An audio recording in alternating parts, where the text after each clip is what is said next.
Good evening, everybody, and welcome. We are live, and this is Huge Pop Podcast with Gets Knocked Out. I'm with my co-host, or actually the host, excuse me, Scott Rogers tonight. Hey, Scott, how you What's up, doing? man? What's good? How you guys Hey, doing tonight? we're also here with Jeff Weaver, and that little box down the corner is Brian Idol is with us tonight too. How you doing, Brian? It's really me, guys. I promise. I'm just Yes. Thank So, you non-existent guys for at the coming moment. on, man. Thank you yeah. guys. Thank you. So we obviously advertised Jeff Weaver all week long being here live with us, and but we had a special guest, obviously Brian Idol. Um, Idol, you want to let everybody know why you're on here tonight? Why don't you guys start it, and then I'll jump in. All right. So, So, Jeff, well, obviously, I'll let Jeff explain why he's on here with the CWF with us tonight. How are you doing, Jeff? Not too bad, guys. Not too bad at all. Yeah, we got Ido on here. He and I have been talking a little bit on the backside of things about some future plans, possibly with CWF and such. And I was hoping to get him on here just to kind of elaborate on it a little bit. Well, yeah. So basically, we've been talking about the CWF deal, and I think the plan going forward is we're going to work on incorporating that into an NWA territory, and nice. yeah, there's a few more pieces of the puzzle to line up, but that's the plan, and it's exciting because obviously for anybody that's ever followed wrestling, especially in Florida, championship wrestling from Florida is beyond legendary. So to be able to bring it to a place where it's actually belongs, being affiliated with the NWA is, I would say, pretty huge. And at one point a few years ago would be seemingly impossible. And again, this isn't a version of the NWA where every single Fed in the world can just name the NWA. Like, I mean, there were so many over the years. I remember even being up north, there'd be like NWA Cyberspace, NWA Big Apple, NWA this, NWA that. And not that they weren't legitimate, but it was a different NWA and a different feel altogether in a company that ultimately was not being run on a national level, and people were just kind of using the name to try to boost the credibility of their own thing, which is fine. I get it. But, we're talking, this is the National Wrestling Alliance. This is the fully launched, international version of the National Wrestling Alliance owned by Billy Corgan of the Smashing Pumpkins. Wow. That's you guys heard it right here on the Huge Pop Wrestling Podcast. Jeff Weaver, CWF promoter, owner. Brian Idol of NWA Florida. They're working things out to join kind of would you say collaboration, Brian, or is there a different word to use? Well, yeah, I mean, it's a collaboration. It's if we take the brand name and we roll with it, I mean, obviously, Jeff's going to be affiliated, so it's a collaboration. That's awesome, man. That's exciting to hear that. So Great thing. A start to rebuilding the once great union between these two companies. Throughout the history of both companies, they've always been intertwined. So, Billy pretty much done exactly the same thing I did was buy something that was once great and bring it back to life. And, yes, I've been struggling a little bit with that just because of my own personal life. And, then I met Brian and found out his interest and love for doing the same thing. And it just seems to be working really good. So. That's awesome, guys. And thank you guys for coming on and sharing that with us. no problem, man. So, man, can I go ahead and ask some wrestling questions? I guess you guys are both. We'll start with. Yeah, we're going to start with Idol because I know he has to catch a plane here in a little bit. So yeah, so Mr. Idol, can you just tell us about your growing up as a fan and who your favorite guys to watch, or where'd you get all your inspiration from? Yeah, so I would say I probably got into watching wrestling at about like 4 years old, and I think undoubtedly at the time the biggest thing going in wrestling was Hulk Hogan, and that was the 80s when wrestling was not quite on the level of the Attitude Era, but was the start of being a very mainstream type of thing. So it almost went hand in hand. Like my interest in it as it grew, it was growing in real time for itself. So, the WrestleManias started getting bigger. There started becoming more pay-per-view events like the Royal Rumble and things like that. And I would say by the time I was in second grade, so it was at about 8 years old, I was, I pretty much was convinced I was going to be a wrestler. And I think a lot of kids say they want to do that or whatever, but I think I genuinely meant it. I was the whole time like I was just weird, like like as I grew up, like it was like a foregone conclusion that I was going to do it at some point. So it just that's just the way it kind of shook out. And I think that a very big full circle moment for me would be like years into my wrestling career, meeting Hulk Hogan at the gym and then kind of working out with him on a regular basis. And so I don't do it so much anymore, but there was a pretty steady period there for a while, back when Bushwhacker Luke owned the gym that, I would lift with Hulk at least a day or two a week. That's So crazy. it's That's awesome. pretty wild how that works out in life.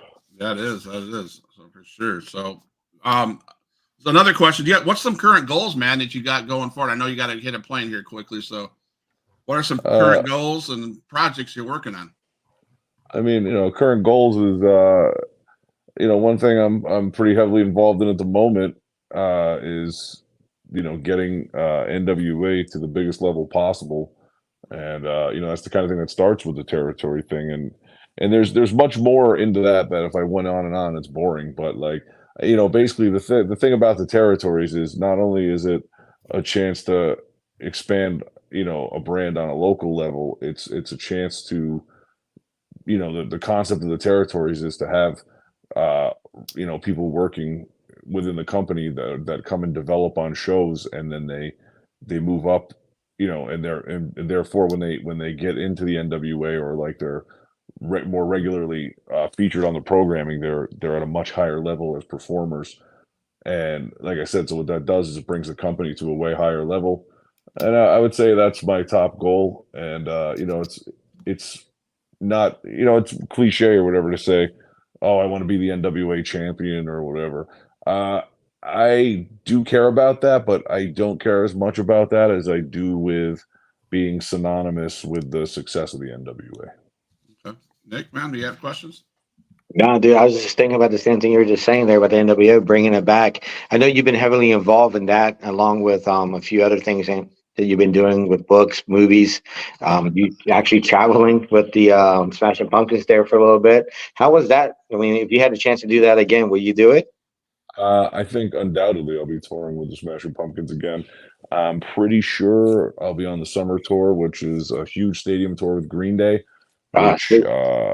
I might even do some international dates as well. I know they're going over to England and parts of Europe. I might catch on for some of that, and then but around the States is much easier. So I would say I would count myself in for a lot of those gigs, and I'm pretty sure the band, and as well as Billy and everybody else, all the way down to the roadies, would say that we're a pretty heavy part of the show. So like it's very the few that we didn't do in the last couple of years, every time we show up right after, the next thing anyone says is like it wasn't the same without you.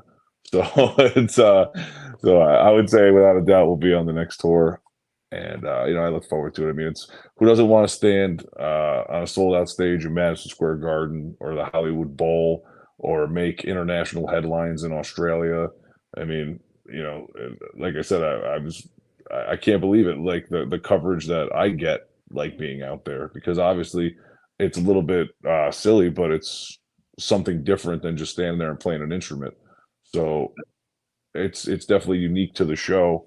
And the coolest part is it's an easy way to cross promote the NWA, and that's why during this the Australia tour and during the summer tour we actually toured alongside for some of those dates, and that was something that I was kind of one of the architects of, and I think it brought really good exposure to the company. Yeah, definitely. So I just love. I didn't realize Billy Corgan or you, Brian, that you guys were part of the band that Nick was saying, and until like I think it was 6 months ago when I had I think Koa was on my show and he was talking about NWA and Billy Corrigan and stuff like that and being a member of a band, and I'm like, so that just mind blowing. It's amazing that I'm sitting here talking to legend of the wrestler Jeff Weaver and a promoter of CWF. Brian, you're a promoter of with the NWA, and you wrestle, man. It's just it's an honor to be sitting on this side of the screen with you guys, and I don't want to say fanboying, but I'm just loving listening to the answers, man. It's just something surreal. So. Oh, I appreciate it, man. So I know you have a school too. You want to go ahead and let people know about your school, because you have one down here in Florida and one up in New York as well, correct? Well, actually, the New York one I actually sold off, Okay. mainly because it was, once COVID hit, between that and after, just the routines people get in, plus my schedule got a lot busier, is just the kind of thing where I couldn't really keep my personal spin on it by, I couldn't be there so much. So, New York was one of those states that shut everything down. So the place was basically shut down for a while. Then, like, when it got back up and running, there was still, people were wearing masks there up until a year ago. So it's like, it got to the point I didn't want to be there, and I just couldn't put my personal stamp on it. So I kind of let that one go, and I sold it off to somebody, and that was it. Florida has been going strong for a lot of years now. I don't know. I think I'm in like the 6th year of having, the Fight the World Wrestling Academy. I think currently I have like 35 students under contract. I mean, it's packed. No, you have some great students. I know we use them here at Knockout. A few of your students, there's and a couple, definitely some great talent. guys that get out there. Yeah. And the thing, I think the difference of if you were like, what are the elements that make the school special? I think it's that number one, like, I'm not a drill sergeant, and I'm not out there like screaming at people and like, pretending like it's an episode of Tough Enough every time somebody gets in the ring. I could take people's weaknesses and figure out how to make them strengths. And then, curriculum wise, I feel like the style that we go for, and it comes from, me working with Evolve and actually over at the Performance Center. And so we're very WWE based in the training. And I think, with the exception of the understanding that there is a little bit of a difference on the indies. So we have this dual thing of where we train people not only, the proper way to wrestle, but the proper way to wrestle for TV, as well as what works on TV and what doesn't work, on the indies, and what works on the indies. So it's like having that little thing. And then the last thing that makes it is, I'm out there doing it internationally at a top level in a top company. So it's not like I'm outdated in what I'm saying. It's, there's nothing wrong with that either, but it gets harder when there's a guy who's not really actively wrestling anymore.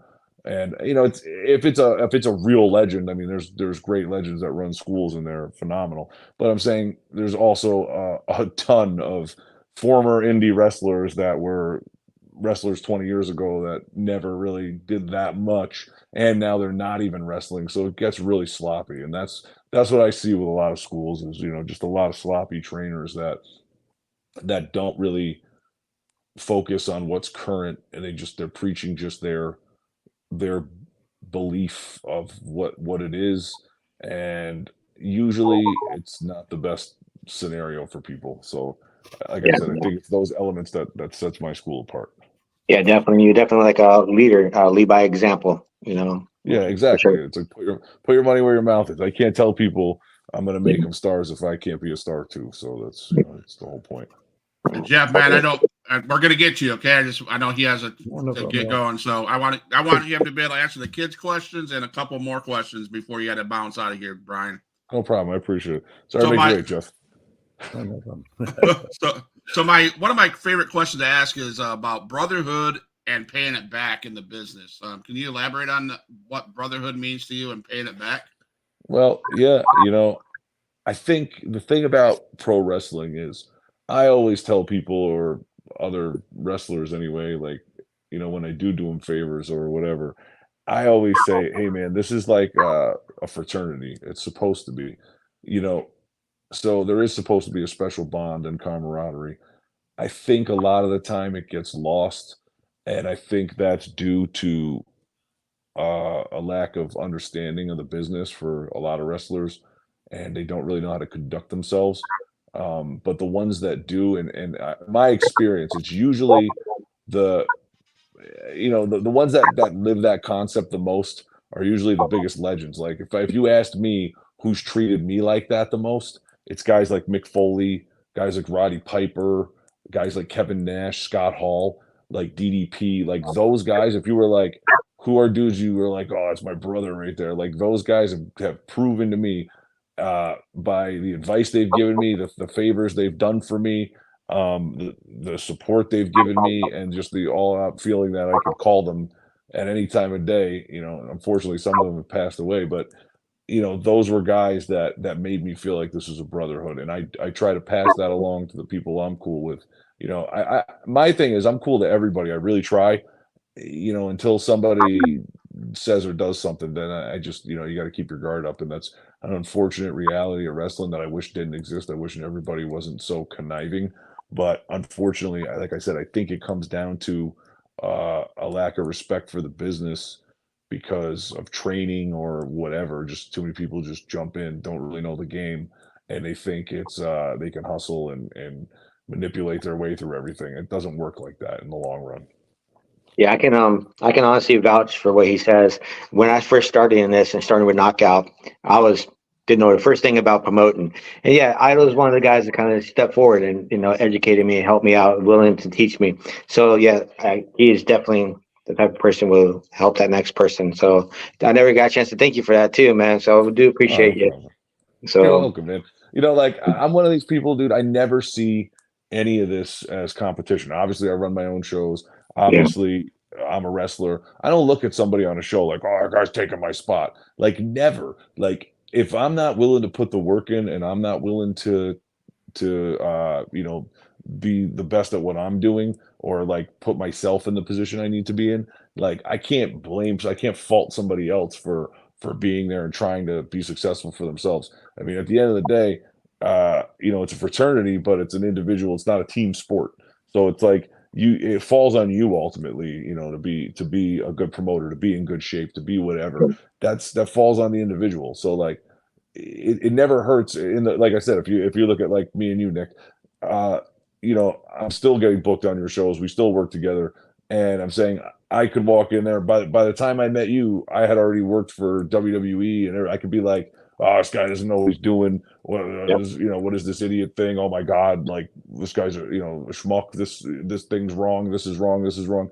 And you don't get anywhere doing that. And that's you can. There's sometimes you got to throw your hands in the air. I mean, look, I've worked for promoters where it's a train wreck, and I'm like, wow, I'm not coming back here. This is a train wreck.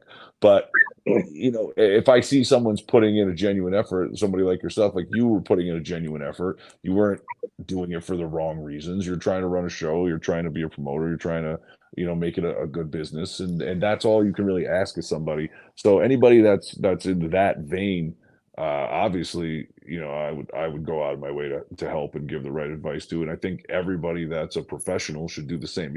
A quote. It's been said by other people, but the person who told it to me first was again Mick Foley.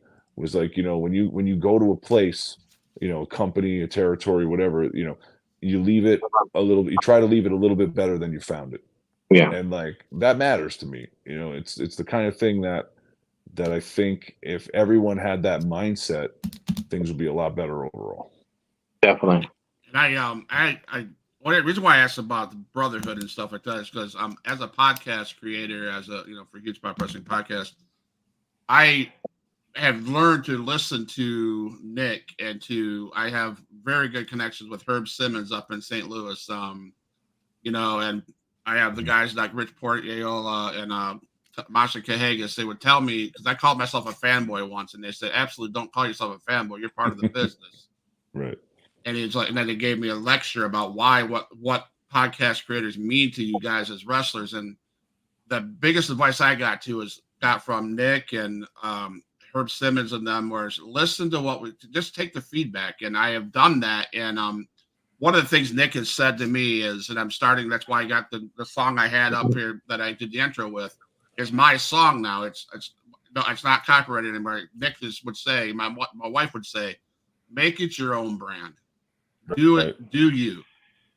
And, I've started doing me, and, I got a phone call from Herb Simmons last night to talk about what happened on the podcast last night. And it's just that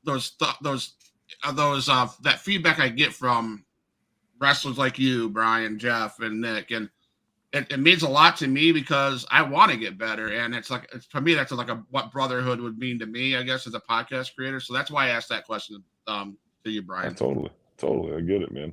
And that's, that's a good attitude to have. And yeah, in the old school, when people, one thing I don't like, I'm saying, is when wrestlers always say, Matt Striker used to say this, used to make me want to like punch him in the face. He's like, we're all marks. And I'm like, I'm sorry, dude. Like, I'm not a mark. Like, this is a business to me. Like, yes, I'm a fan of the nostalgia of wrestling and some of the things from my childhood, but like, I'm not by definition what like a typical fan is, because I do this.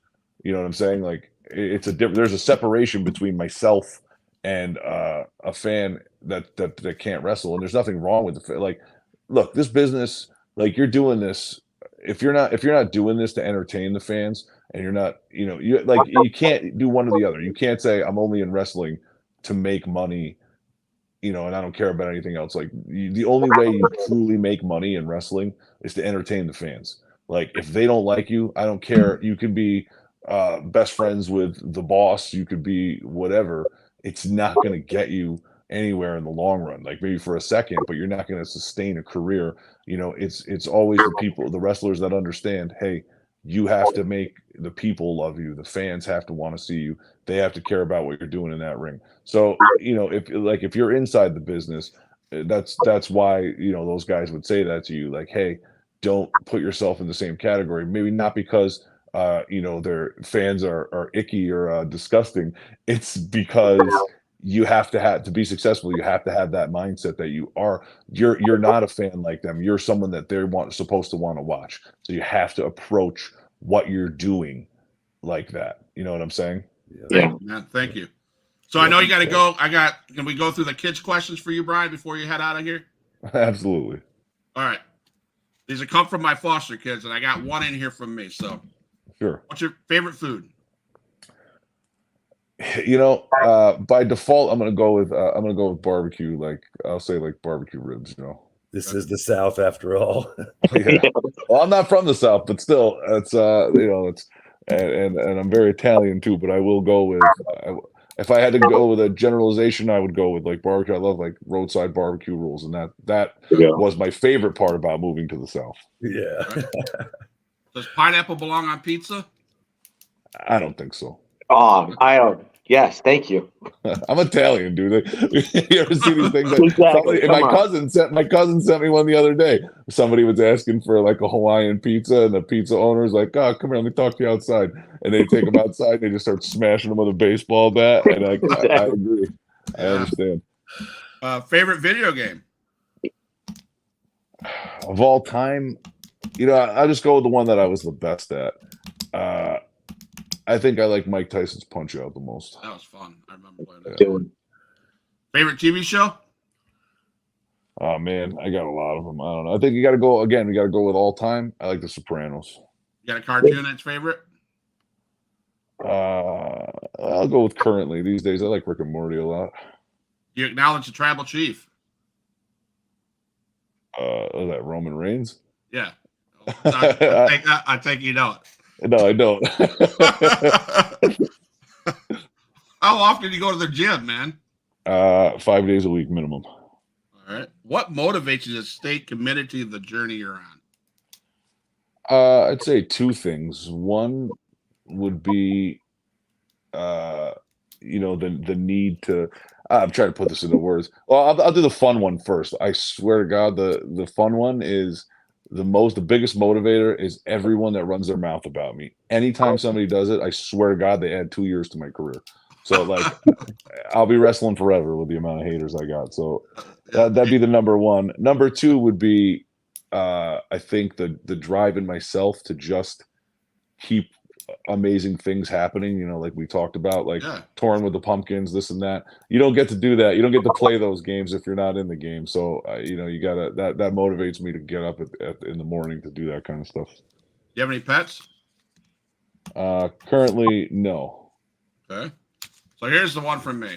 It's the TikTok question. I ask this all the time, and lots of people get it wrong. So, who is the greatest WCW champion of all time? I mean, if I really, if I was really, I don't know if it's a trick question, but you know, to me, it's, I guess you'd have to say it's Ric Flair. David Arquette.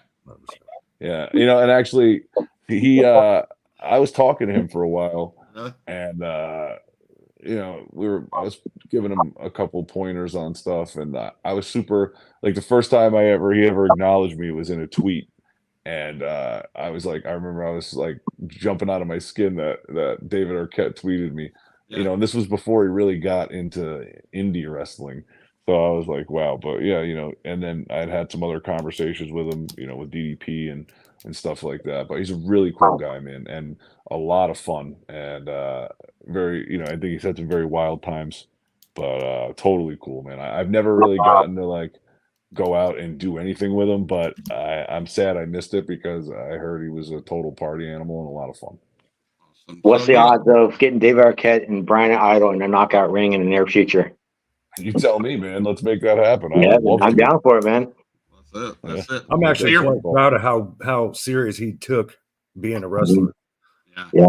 Oh no, he loves it, and he's you know, same kind of thing, man. The more people that said he couldn't do it or that said he was nuts, you know, he gave it his all. And look, I don't want to go too far into it, but I think, and a lot of it was a work, but a little bit of it wasn't. And I think the last thing that he did, you know, I feel like he got a little bit disrespected, you know, because but that's the risk you run when you're dealing with a bunch of hardcore dudes. And no doubt, I've been in that scene. Like, you know, GCW is a company that I helped put on the map. You know, like their biggest show in the beginning was Joey Janela Spring Break. I'm the one who was instrumental in putting that on the WWN ticket. And so, you know, I really like those guys, you know, and I've worked there before, and like they're a great company. I just think that sometimes they're like one of those feds that where the guys on the inside get too into their own selves, and it's like their world, which I get it. That's how you got to survive.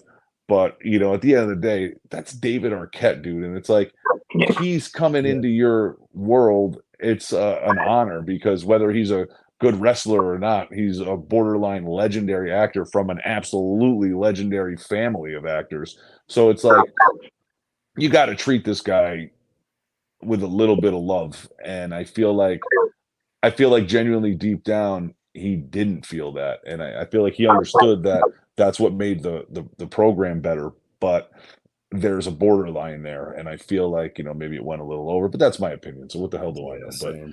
But it's unfortunate when I looked at it, because it's like he should be celebrated. And I feel like whether they meant to or not, there was fans that were kind of taking a dump on him in the end.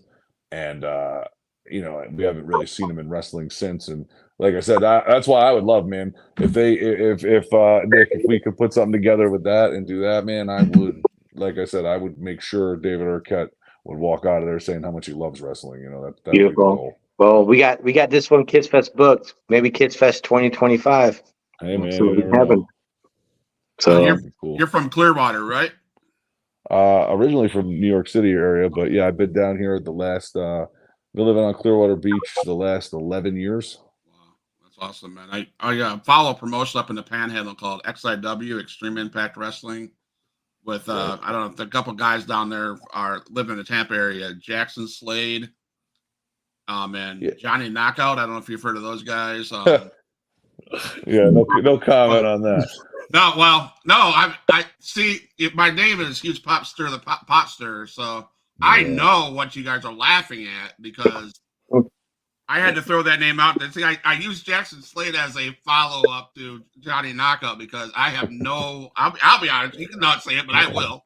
I have no respect for the man. So I'll just say that. I mean, me either. I mean, Yeah. I don't think you should be in wrestling, but I you would have know, logged whatever, off man. this shit if you said you did. Somebody, so you know, it was funny. Somebody, as happens to me, believe it or not, you know, and it was funny because somebody asked me this question. Somebody put out a flyer with me on it a few weeks ago, and Johnny Knockout was also on the flyer, and I wasn't even like booked on the show. Like somebody reached out to me to book me. And I said I'd be interested in the date. You know, they're like, "Hey, are you available this date?" I said, "Yeah, sure." And they said, "Okay, what would you need money wise?" I said, "I need this." And they said, "Okay." And I said, "Okay." And then, you know, typically you get a deposit or some kind of confirmation. And there was, oh, actually, no, I hadn't even talked money yet. I said I was available. Then the flyer came out, and I was like, "Hey, man, I'm on this flyer. We never finalized this." I said, "We didn't even talk money." So he said, "Okay, how much money you want?" I said, "Okay, give me this." He said, "Okay, done." I said, "Okay, cool. Send me a deposit." And of course, that never happened, and he continued to promote. And I was like, finally, I was like, "Hey, man, I hope you know I'm not coming to this show, and I don't, you know what I mean? I don't understand." And it's not the first time. I get put on flyers all the time like that for small shows. And even when I was doing UCW, I wouldn't even be on half of their shows, and I'd be front and center on the flyer, and I'd just be like laughing because I was, you know, what are you going to do? But you know, one of the things that cracked me up was being on the flyer with Johnny Knockout, who I believe was last seen cursing out a 13-year-old at a gym lifting weights, you know, on TikTok actually. I wouldn't doubt that. So, Brian, I know you got to go. So, can you tell the fans what's coming up for you, where they can find you, where they can get your merchandise, etc.? Sweet. So, huge weekend coming up with the NWA right now. So, Fort Lauderdale, there's still tickets available. That's at Revolution Live, which is a really cool venue. It's like we're almost wrestling in like a pit, so it's awesome and it looks really cool. So that's going to be filmed for CW, and then Sunday, if you got tickets, we're in Tampa for the TV studio. But those are very limited tickets, and it's funny because I have like a laundry list of people blowing up my phone trying to you know, get in there, but it's beyond sold out. And so that's this weekend. That's a really big, busy weekend. Got a huge match with Tom Latimer, plus whatever I'm doing for the TV tapings. Then past that, next week I got a huge show in Puerto Rico with guys like for WWC, and it's their like halfway point to the anniversary show, which their anniversary show draws like 5,000 people, has like Bad Bunny on it. Last time Flair was there. So but this one's got Dolph Ziggler, man, I can't even remember it. I just it's like so many people on this thing. It's like Ziggler, his brother. I can't think. I'm drawing a blank, but there's a couple other. Oh, Chris Masters, but there's other names too. I just can't remember. Somebody else real big, but that's WWC in Puerto Rico next week, and a big pay per view that you know has got international buys already. And then past that, just you know, the usual. If you check my social media, Facebook, I update a lot. Instagram, not as much. Twitter, I really don't play around on these days. And you know, my thing I want to say about that, if I had a wish in life, it would be that Twitter could be, I don't know, just a touch less toxic. It is the most toxic, bad in all forms: politics, wrestling, acting, entertainment. It is the most negative form of social media I've ever seen in my entire life. And I'm not down with it. I don't like negativity like that. You know, everybody's entitled to an opinion, but like the delusional, you know, the internet has created this thing where like you could say the dumbest thing ever or like insist that you believe something, and if you just stick to it, like in a thread of chats, it looks like it's, you know, it matters and it's real, which is so ignorant and ugly. You know, that's so I don't like Twitter at all. But if you check my Facebook, you check all my stuff. I should probably update brianidol.com a lot more. I really don't these days. But there's merch on there, or you can find me on Pro Wrestling Tees. But you know, best way overall, keep on. If I said somebody all in one shot, just check me out on Facebook. I got a couple pages there. They're usually updated, easy to follow. And yeah, I appreciate all the support from anyone watching, and I appreciate you guys having me on. I'm looking forward to what's going on with CWF, and I'm sure Jeff and Nick and probably you are getting sick of me talking here 35 minutes in. So I'll say thank you guys, and you know, you, sir. catch up with you soon. All right, Thanks, stay man. travels, man. Thanks, Brian. Thank you. Hey, thanks, guys. Brother, have a safe Have a trip, good- man. You have a safe Hey. trip, man. Take it easy, guys. Good night. So, Mr. Weaver, how How you you doing, man? doing? Doing pretty good, fellas. Doing pretty good. Sitting there all relaxed in his chair. Yeah. So, what's your input on the CWF NWA kind of a collaboration? How's that? How do you feel about that situation? I think it's probably one of the biggest things to happen in this sport in this state in a long time.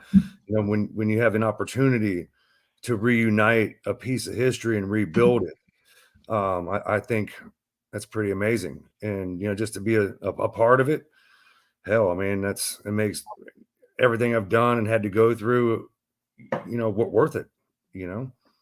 Absolutely. That's the combination that got me addicted to this sport to begin with when I was 8 years old. Was that was the product we had here was NWA CWF. It was later on that WWF was introduced, and WCCW from Texas when the Von Erichs, they were being played here. The first wrestling I ever cut my teeth on was NWA CWF. So it's a major deal for me personally, just because that's what started out my love for this sport to begin with.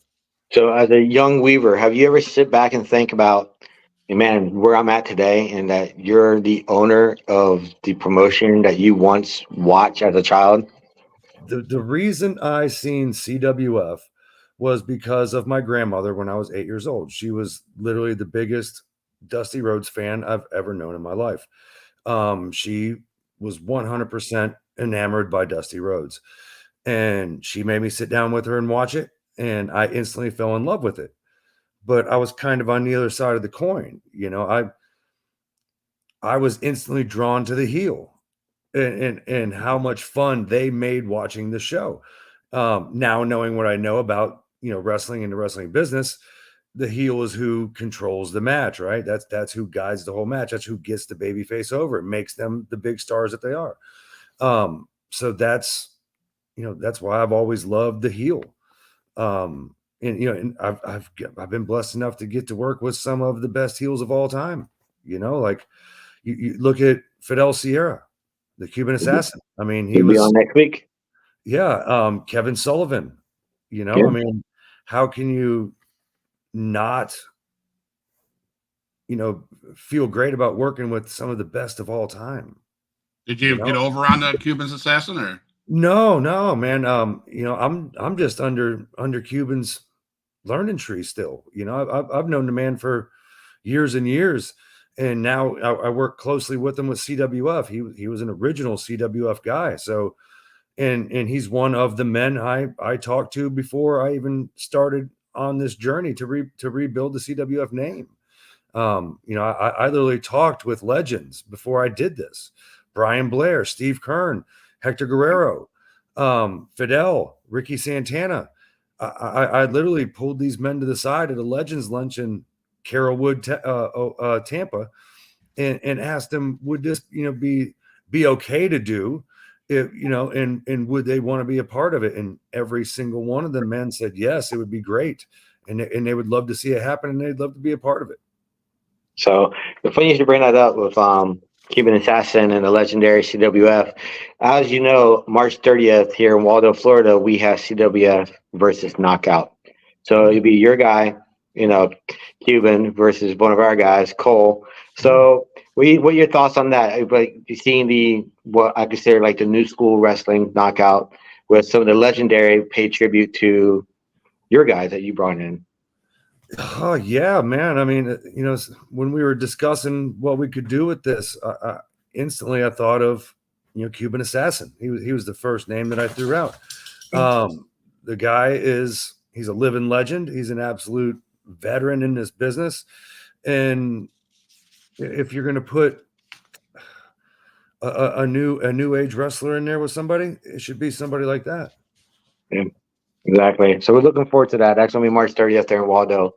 At the Waldo Farmers Flea Market. It's going to be the CWF versus Knockout. You're going to be there in your corner. I'll be in my corner. It's going to be a fun match. It's going to be the two companies coming together, having a good show. and let's see what happens at the end. Yeah, That's what it yeah. comes down to. I mean, your boy Cole's has got his hands full. Yes, I He's gave him got a his warning. hands Said, full. dude, I was like, he he has dude. more matches than you have been breathing. So, Yeah. And I'd be willing to venture every dollar I've ever made that Cuban, as good as he is, he's probably forgotten more than most people have learned. it's true. You He's going to be know? on the show next week. Actually, next Wednesday. You're welcome to join us if you like. Be on next Wednesday again. Yeah.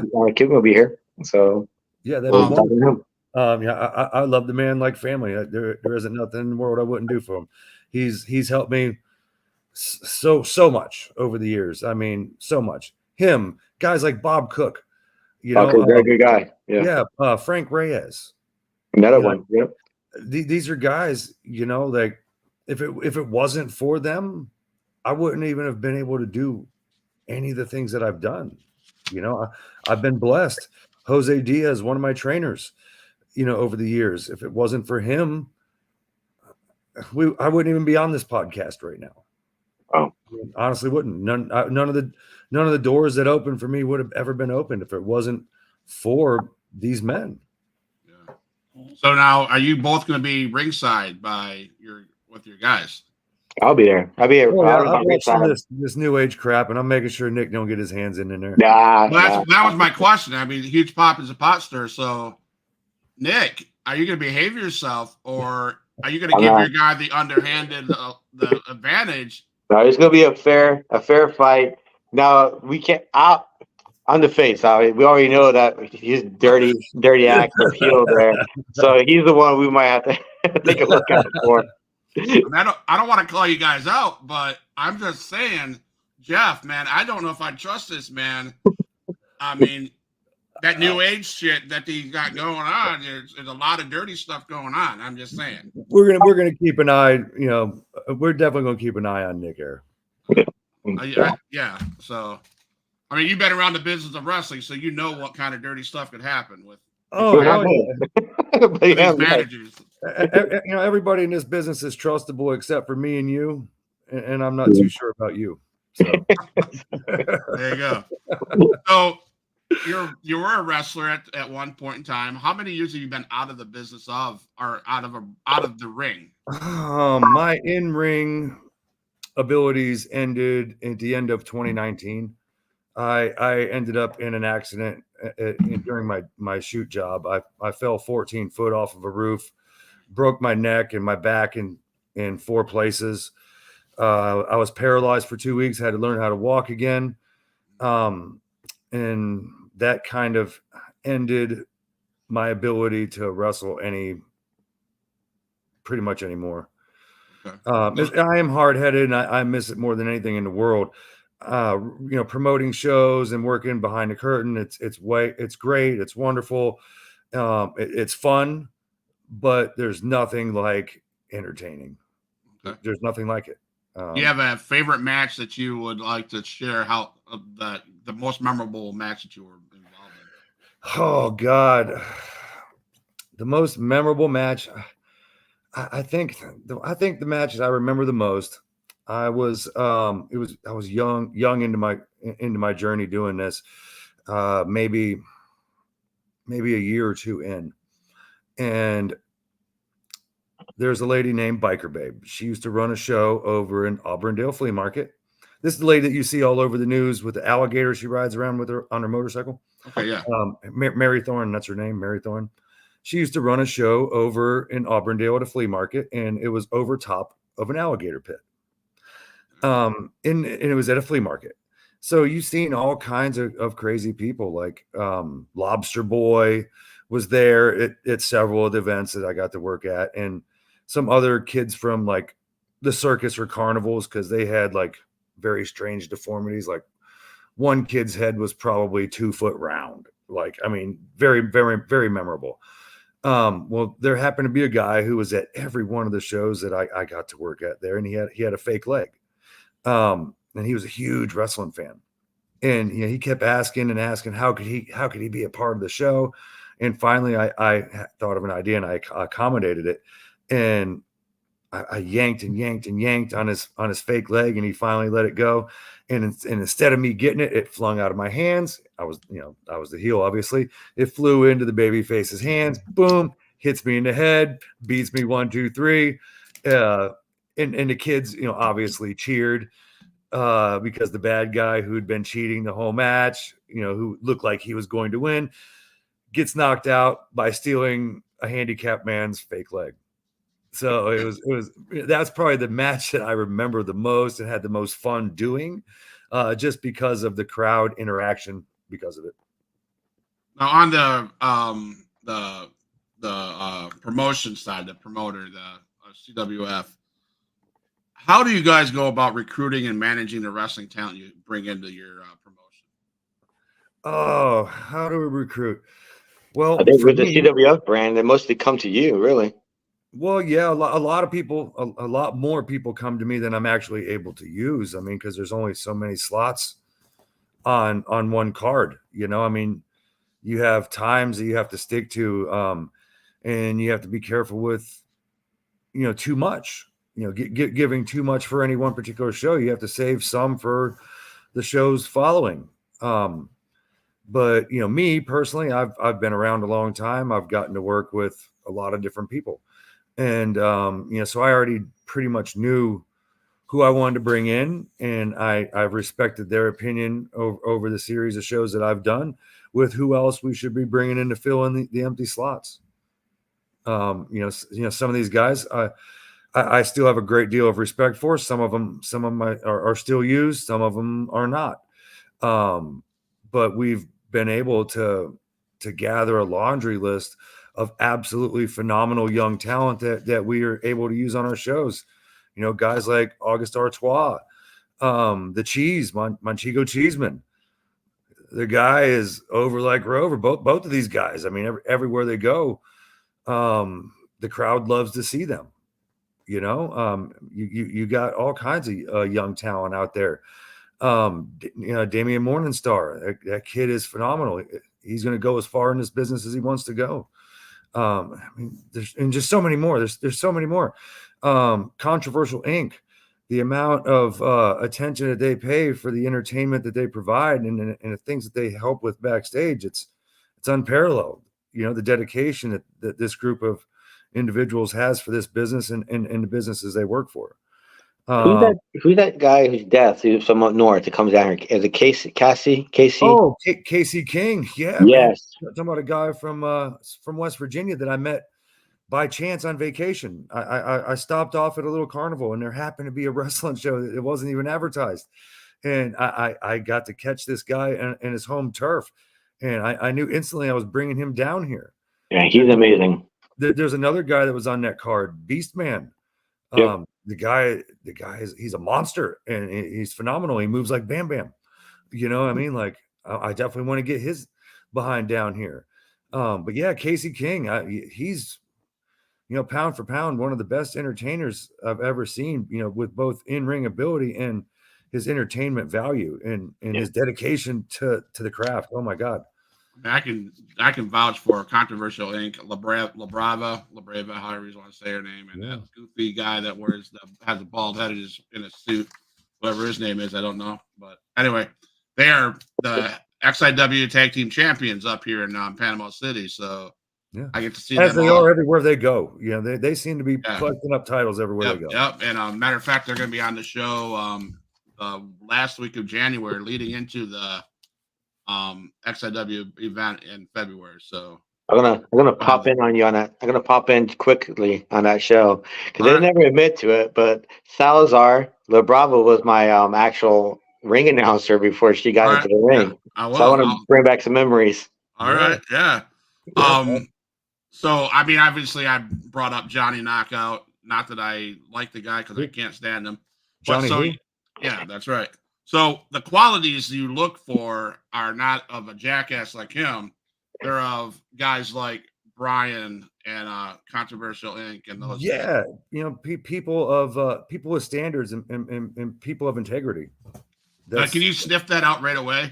I mean, I've never been in the pretty much. It's pretty easy for me just because I've had so many years in this business, I've seen it all. You know, like there's so many snakes and charlatans wrapped up in this business.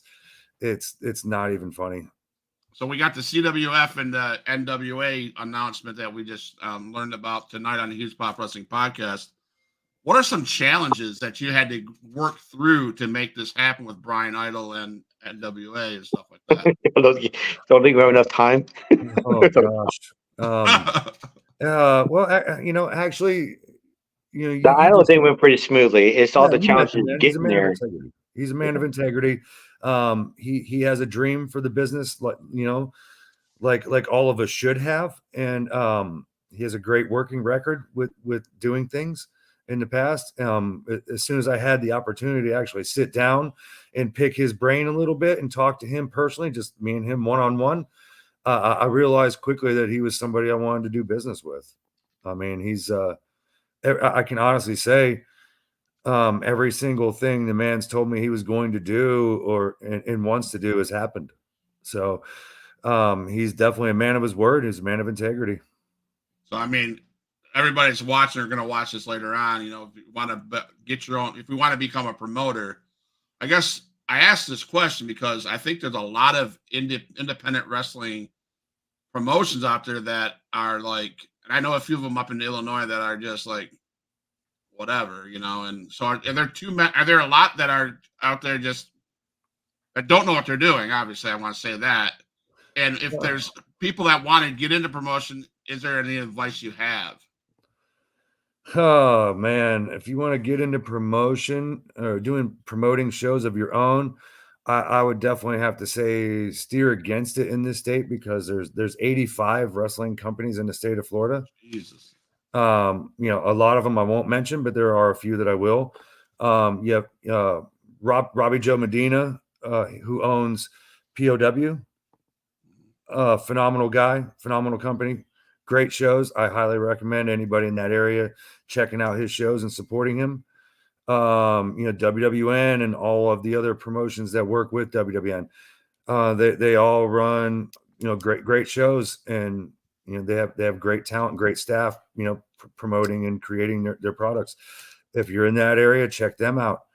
You know, you got Knockout, who doesn't do as many live events anymore, but he does events that have meaning.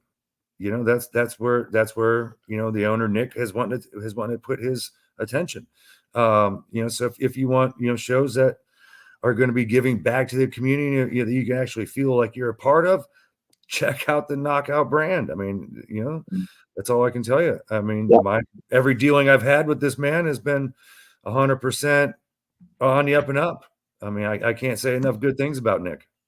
Thank you, man. Hey, the local company right here where I'm at is Pops Wild Samoans, the WXW, one of the longest independent wrestling companies out there today in Florida, especially.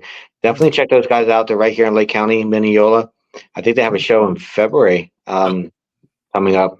So definitely check out those guys. Their next show is going to be raising money for autism, or not autism, Alzheimer's. Sorry. So they'll be raising money for Alzheimer's awareness. So definitely check those guys out. Yeah, so sounds like my buddy Nick's the poster boy for that event. Yeah, I was just saying you're the poster boy for that event. I mean, yeah, I was just doing some autism work early before this broadcast. I still got it stuck in my head. So no, but you named WXW, named WWN and FIP. Huge Pop Wrestling Podcast people, listen. Starting February, I've been talking to Francisco Chiazzo. I think I got that right. Yeah. If I didn't, he's going to let me know. Yeah, I think Haggis is part of TCW, and so those guys, those guys are going to start rolling in on the podcast. So watch out for WLW or WXW, WWN, and FIP, and Monster Haggis' group. So things are turning that way. I began to I want to focus on Florida more than I have around. Then I got a couple up in, like I said, St. Louis with SICW. They're my guys from the beginning. So I'm going to get to the fan questions before we have to go real quick. Your favorite food, man? Don't cheat and take Brian's answers. Okay. My favorite food. I'm a sandwich guy. We have a really great mom and pop one-off restaurant or like sandwich shop here near here. It's in Parrish, Florida. It's called PJ Subs. I actually was blessed enough to get one of those subs from working out that way today. I love Italian food. I mean, I'm 100% Irish, but I love Italian food, and I eat at least 2 or 3 nights a week Italian. You guys when you talk sandwiches, are you talking Reubens? Are you talking French dips? Or what are you talking about? I like subs. I always, I go there because they have the best pastrami sub I've ever had, Right. And their bread is like the softest thing I've ever ate. So Pineapple on pizza? Man, only if there's jalapenos with it. You have to have a combination of the sweet and hot. You can know pineapple don't belong on pizza, period. We were come on, man. Do you play any video games? Probably not, right? I do. I was actually ranked 100 in the world at Modern Warfare 2. Really? Yeah. So that would probably be my favorite game of all time. Modern Warfare 2. My sons won't let me play that because when I play it, my guys are like all over the place. I love PUBG. PUBG is probably my current favorite game. Yeah. All right. TV show? TV show, man. There's a few that I like. Reacher. That show Reacher. That I'm 100% stuck on that. All right. Now, are you a sports fan? Yeah, but I'm not. I don't follow. I don't know everybody's name and stats or anything like that. I'm a fan of a good game, a good football game, good baseball game, good hockey game. Like I say, obviously I love whatever Florida teams are in there, and if any of them are doing good. But at the end of the day, I really just want to see a good competition. Did you watch the national championship game when Michigan rolled on Washington? Yes, I did. Not that I'm a Michigan fan or not, but I had to ask that question. Yeah. I mean, I wouldn't. I don't know if I'd admit that on a live podcast, but yeah. Well, yeah. I just did. You heard it live here on the Huge Pop Wrestling podcast. Go Blue. #bet. Nick, see, he must have been. He's afraid of us. So I made him upset with that Michigan comment, didn't I? I guess. Do you acknowledge the tribal chief? I mean, how can you not? I mean, the guy he's running the show over there right now. He's the it man. Awesome. So tell us about now, do you have a Mount Rushmore of wrestlers when you were growing up? You were like, yeah, that's it. Oh yeah, it's still the same to this day. I mean, if you have to say a Mount Rushmore, I would have to say guys like Flair, Hogan. One of my personal favorites was and always will be gorgeous Jimmy Garvin. Like I say, I'm a fan of the heel. Shawn Michaels would have to be on there as far as being one of the best of all times. I mean, oh gosh, there's so many great guys that wrestled over the years. Terry Funk. How do you break it down to only 4? You got guys like Harley Race that kind of paved the way. Lou Thez, Fargo, Jackie Fargo. I mean, how do you not mention these guys? Bugsy McGraw. I've gotten to know him a little bit over the years at the Legends lunches, talking with him and listening to the stories. My gosh, it's harder for me because I grew up in the mecca of professional wrestling right here in Tampa Bay, Florida. The best of the best all came through here. Ron Bass, Blackjack Mulligan, Kevin Sullivan, the Cuban Connection, the Sheep Herders came from here. Hulk Hogan, like all of them. Percy Pringle, he came from here. Gosh, so many of them. Luna, I mean, God, I've reached out to Luna before and she never answered, so I just figured that whatever. Yeah. So, but now, do you go to conventions? Is CWF going to be at any conventions in 2020? Yes, we've done quite a few of them, and I definitely want to start getting that rolling once again. So it's a heck of a lot of fun to go and get to interact with the fans, and and some of the guys you don't get to see anymore. They're there signing autographs. It's wonderful. I'm going to be up in Huge Pop Wrestling Podcast is going to be up at having a vendor table up at the River City Wrestling Convention in St. Augustine in 2024. Nice. So Nice. I inquired about a table, so I'll be up there with my podcast, and hopefully some guys come through and stop by so we can chit chat. I was told I can't take my podcast around to their tables, but hopefully if I'm sitting there, someone will stop by. So we'll see. Yeah. So I know that we've talked on offline and stuff like that. I'm super excited. I hope you can shut me down or not. I've talked to Jeff, and we're gonna set up some interviews with his roster, and once he gets going, we're gonna start doing some watch alongs. So can you talk about what's the future going forward in 2024? When shows are gonna start up, what the plans are, and so on and so forth. I've actually just began talks with my booker, Vince Lewis. We have some plans in the works right now. I'm trying to get all the kinks worked out to start this ball rolling again. Awesome, man. So, Nick, do you have anything else? We got Brian Idol involved in this too. So yeah, we got some moving pieces. Awesome, man. So so hopefully we can work things out where I can showcase some of your good events and your wrestlers, and help promote your guys' brand and keep this NWA CWF dream going for you guys and stuff like that. I'm going to be down in Orlando. I can't go very far because I have my whole family, which will be with me, plus family from Michigan City. We're going to be down in Orlando February 19th through the 26th. So I'm going to try to meet up with Nick one of those days with a couple guys. So yeah, I don't know. Maybe let me know. And I live maybe 3 hours away from Orlando. I'd definitely like to shoot on over there.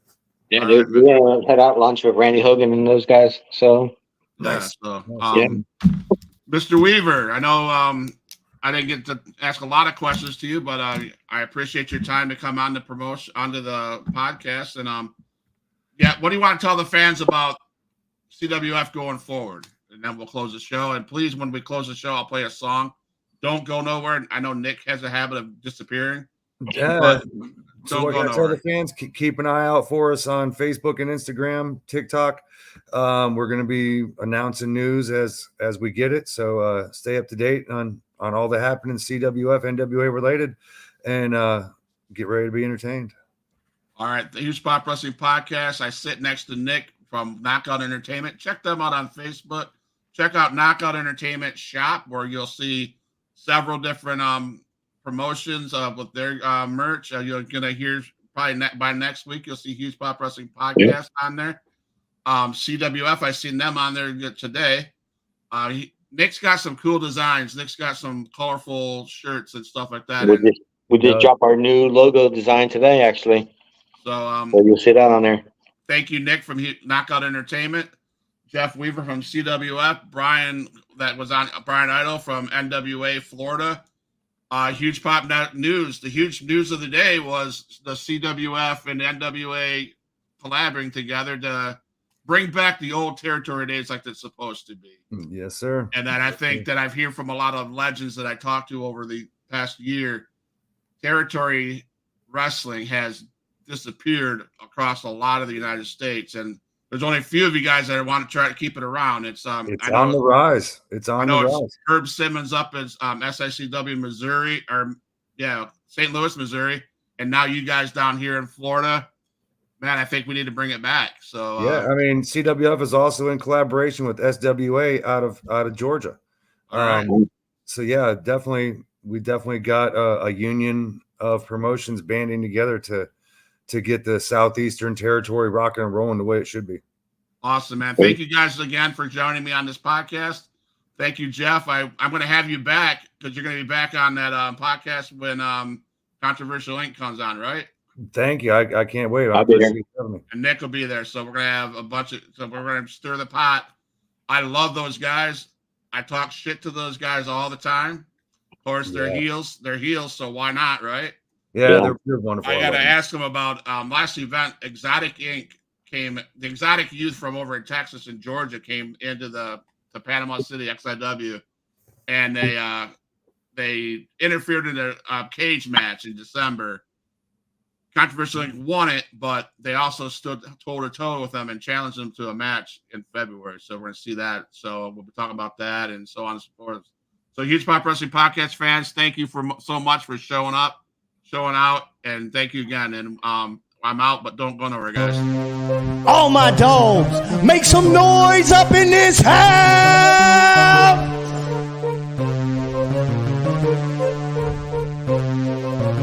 Who is in the house? Who is in the house? It's the gangster of destruction, so you know what's going down. And when the drive-by's coming, then you better hit the grind. Cause when your body hits the canvas, then your head is knocked out. Who is in the house? Who is in the house? It's the gangster of destruction, so you know what's going down. And when the drive-by's coming, then you better hit the grind. Cause when your body hits the canvas, then your head is knocked out. Fight with Adrian Whisper is like a fight with the devil, because when he's dealing with you, you cannot get on this level. Fight with Adrian Whisper is like a fight with a king. It's like a fight with an army. They got the tanks and everything. He's leaving bruises and stitches, possibly leaving you crippled. Cause when he sets up the table and sends you straight through the middle. 6 sadistic free, beat that ass with a light bulb. Leave a piece of glass embedded in the back of your skull. Who is in the house? Who is in the house? It's the gangster of destruction, so you know what's going down. And when the drive-by's coming, then you better hit the ground. Cause when your body hits the canvas, then your ass is knocked out. Who is in the house? Who is in the house? It's the gangster of destruction, so you know what's going down. And when the drive-by's coming, then you better hit the ground. Cause when your body